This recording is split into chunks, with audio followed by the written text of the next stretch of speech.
Sir, જ્યારે પણ મારી આજુબાજુમાં એક્સિડન્ટ થાય છે તો સામાન્ય નાગરિક તરીકે મારી શું ફરજ છે? કોઈપણ અકસ્માતના 60 મિનિટ સુધીના સમયગાળાને ગોલ્ડન અવર્સ કહેવામાં આવે છે. આ દરમિયાન સામાન્ય નાગરિકની સૂઝબૂછથી અકસ્માત પીડિતનું જીવન બચાવી શકાય છે. આ માટે સૌપ્રથમ તો અકસ્માત પીડિતને કોઈ સેફ જગ્યાએ શિફ્ટ કરવું જોઈએ, પછી એમ્બ્યુલન્સને કોલ કરવો જોઈએ. જો વિક્ટીમે કોઈ ટાઈટ કપડાં પહેર્યા હોય કે એને શ્વાસ લેવામાં તકલીફ થતી હોય તો એ કપડાં રિમૂવ કરવા જોઈએ.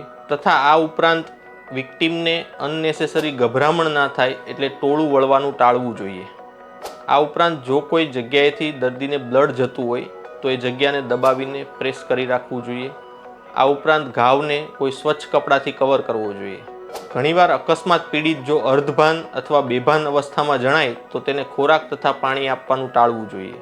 આ ઉપરાંત ઘણી વખત પોસ્ટ ટ્રોમેટિક આઘાતના કારણે અકસ્માત પીડિતનું બ્લડ પ્રેશર ઓછું થવાથી એનું બોડી ઠંડુ જણાય છે. આ દરમિયાન તેના હાથ પગના તળિયાને ઘસીને તેને હૂંફ આપવી જોઈએ અને એમ્બ્યુલન્સ આવતાની સાથે જ એને નજીકની હોસ્પિટલમાં શિફ્ટ કરવું જોઈએ. Thank you.